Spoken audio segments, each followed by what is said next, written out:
take a moment here to talk about how I'm fishing these catfish. I've been getting a lot of questions, and I know I've done some catfish videos, so I'm not going to beat the some of this stuff with a dead horse. But I want to talk about some of the ways I'm catching some of these cats. So what we're seeing here is a lot of pressured fish. These fish are seeing a lot of anglers, a lot of baits. The school's been broken up, and we found some nuances on how to get these fish to bite the last several weeks, and we still have some opportunities to fish. We had a lot of ice here in the Twin Cities metro area. It's March 4th, and I was still ripping through probably 26, 28 inches of ice today. So a lot of things happening. So how are we getting these fish to go? Traditionally, we target them with spoons, and that's still how we're catching our fish. I have a few tweaks on how I'm fishing the spoon, and I'm also implementing some larger panfish applications to catch these fish. For starters, I'm always going to try to get away with the biggest presentation I possibly can. And that generally comes in the form of a leech flutter spoon. So now I'm fishing an 1/8 ounce leech flutter spoon. That's been kind of my standard go-to catfish lure. I'm using that, or I'm using a small pea spoon, both made by Clam Pro Tackle. If I'm using the small pea, I'm taking that single hook off and I'm putting a treble on, and I'll show you. I actually have one. I'm looking at it right here. I'll show you exactly what I'm doing with that small piece so you can reference it. All right, come on, get untangled here. So, I don't know if you can see, but there's that small pea and there's that treble. So I'm taking that single hook off that 1/8 ounce small pea, and I'm putting that treble on, and that seems to get the fish to go versus that single hook. Better hooking percentage, better powerful hook sets, all that kind of stuff going with that number 10 or so treble hook. So that's one way to do it. Or like I said, I'm fishing a lot of leech flutter spoons. I like how that kind of kicks down. It attracts some vibration. These catfish have all kinds of sensory organs going on, so they can feel that at times. And then it also has a little more swivel swaying action, and it's got a small, lightweight, thin wide profile hook. So when that cat comes up, as you know if you chase cats, they're very supple. They come up and they barely grab that presentation. So you want that lightweight spoon, that flutter spoon, something like that, to get those fish to go. So that's generally how I'm starting with these fish. Now what I've turned to recently, because to be blatantly honest, the 1/8 ounce flutter spoon is getting a lot of lookers. They're coming up, they're giving me the Heisman, they're not taking that bait the way they should, they're mouthing it, we're missing hook sets, we're losing fish halfway up. That's just indicating that these fish are not aggressively taking the presentation. So what has been rocking the last couple weeks out there is this 16th ounce, yes, 16th ounce ribbon leech. That's the new spoon from Clam Pro Tackle. It's called the ribbon leech. It's a very thin, true flutter spoon, decent sized profile. So that's a 16th ounce, but you can see how thin that is. I don't know if you can on camera. Real good stout hook and a little flapper blade. So this 16th ounce spoon allows me to get down there still, see what's going on. But these fish come up and they're barely taking that bait. So I'm giving them the meat chandelier, right?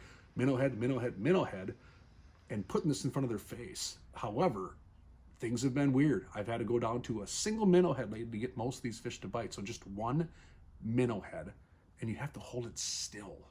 So a lot of anglers that I see want to work this bait just like they would when they're walleye fishing, right? Actively work fish. Fish comes up onto the Vexilar, it comes up onto your bait, and they're still working that presentation. I would encourage you to slow down, work and swim it. You're not jigging it, you're swimming it. And then when a fish gets up, you're gonna want to sit down, hold it still. I'm using these dead meat rods. You can see right there, just soft, supple. That's how they're biting. This is it right there. That's what you're seeing, or you're seeing a load and you're seeing an up bite. They're biting like a finicky crappie. And a lot of times I'm lifting that rod to feel weight, and I got that quick limber tip and that solid backbone to whack it and set them home. So this ribbon leech in the 16th ounce has been a dominant presentation. We've caught them on the Wonder Bread chartreuse, the plain white Wonder Bread. We've caught them on some of the lightning bolt patterns. We've caught them on a variety of different things. I think it's that profile, that size, that weight, that flapper blade, good strong hook, that sort of stuff is all of that in combination has been sealing the deal on these cats. This has outproduced a lot of things recently. We've also had to rely on, like I mentioned, oversized panfish jigs. And what I mean by that is the drop double XL. So I'm fishing a large tungsten jig large tension jig to get these fish to go, and I'm fishing just a medium light action rod, 4 or 5 pound test line, just like I'm honestly fishing dead stick walleyes on Lake of the Woods, or if I'm fishing big perch. That has been what we've needed to do recently, fluorocarbon leader recently, to get these catfish to go at times. So if you see a lot of these fish come onto the screen, don't keep beating them up with your traditional walleye tackle. Don't keep throwing spoons at them and a little more gaudy presentations. We think catfish, we think big baits. That's not the case, especially in the wintertime. They're not actively feeding on these big lures. You might get a very aggressive fish to take that. Most of these fish are going to take these smaller spoons, these lighter spoons, and these glorified panfish jigs like the Drop Double XL. And I'm putting a minnow head on there, or I'm taking the minnow head off of the minnow and threading the minnow, the back half of the minnow on, just like you would any plastic. So you actually have a live or a real piece of meat on there to get these fish to go. So that's been the second approach. And if you're not dead sticking for these catfish or running set lines, you are missing out. That will absolutely oftentimes be the icing on the cake to get these fish to go. And what am I doing? Now, this is what we've changed up a bunch lately. Usually I'll dead stick same spoon I'm fishing that I'm jigging. Put some minnow heads on there, I'll dead stick that. But now I'm actually taking that 1/8 ounce leech flutter spoon that I showed you in the jig box. I'm taking the bottom hook off. I'm putting about a 3-4 inch little 5 pound fluorocarbon lead. And then I'm putting my little treble hook right below that, like a little dropper. I'm using like a number 10, a number 12 treble hook, small treble hook, and I'm putting pieces of minnow on each tine of that treble hook.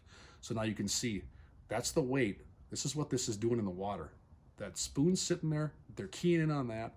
This is a dead stick, and this thing's just moving. That catfish can come up, grab that piece of meat, and slowly move away. And I'm just using the same thing. I'm using a 36-inch dead meat rod. I got a, like small profile reel. This is the new Kejik, and I got some 5 pound test frost ice line, and that's how I'm dead sticking these fish. And there's a couple ways to dead stick it. My preferred method myself is actually to use one of these Sullivan tip downs. So James Sullivan makes these. These are actually pretty darn cool. I've been using them for cats for years. They work exceptionally well. There's all kinds of rod holders out there, but what I want is that fish to feel no resistance. So when I put that rod inside this Sullivan tip down, very easy to use. It just sits here. I can adjust this flag hold or the rod holder to be completely neutrally balanced. So look at that. I can barely hold that still. So when a fish comes and grabs that lure, this rod can just dip right down.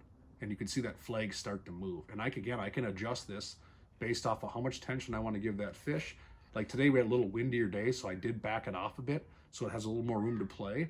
But if I can just balance it just right and get by with, say, something like this, very deadly on the cat. So now that cat comes, it just tugs on that bait. It feels no resistance. And look, I'm barely pushing down on this line. Look at that. It just starts to dip. I can look over. I can see that flag starting to come up. I can holler at a client. I can tell one of my kids or myself, run over there, grab that rod out very easily. It just slides right out, set the hook.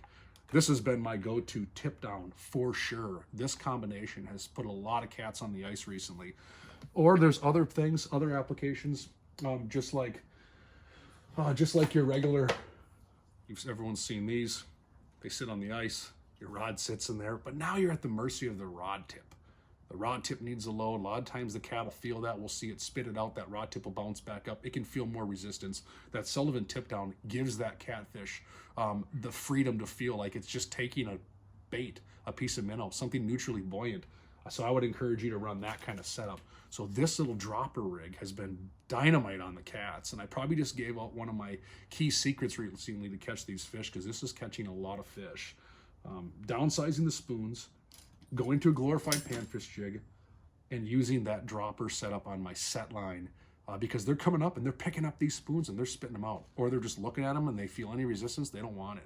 We're getting a lot of things tripped, and when we went to that dropper rig, we're getting a lot more hook sets. It's been a lot of fun. Another key piece of information, make sure you bring an 8-inch auger. I see a lot of anglers out there chasing cats with 6-inch augers. You get any cat over 4 pounds, heck, even a 3-pounder, if it wants to jet out its spines, isn't going to go up a 6-inch hole. It's going to wedge in there. It's going to get stuck. go with an 8-inch auger. Trust me, you'll be happy you did, because even these 3, 4, 5 pounders can get stuck in 6-inch holes, let alone you get a 6, 7, 8, 9, 10 pounder, which exists in a lot of these lakes we're fishing. So I run an 8-inch or a 7.5-inch or 8.5-inch K-bit. Both of those will work just to get those bigger fish going. So lots going on. There's still plenty of ice fishing to be had here in the Twin Cities. Like I said, forecast is looking like we're going to make some ice still. It's crazy. So if you love to ice fish, this is a great year. We're going to probably be ice fishing until April. But as always at late ice, practice, caution, always be lenient, always be, have your guard up and get out there and chase some fish. So I plan to keep fishing cats. The walleye season's closed. It's going to be bluegills, crappies, and catfish for me the rest of the season, and we'll get after it. So hopefully a few of these tips help you ice a few cats. I've been getting a lot of questions recently on catfish through the ice. And I think oftentimes what we do above the ice dictates what happens below the ice. So you're marking fish, you're not catching fish. What are you doing? What are you doing different? How can you adjust your approach to catch more fish? And hopefully this helps you do that. So get out there, have some fun, enjoy the late ice bite.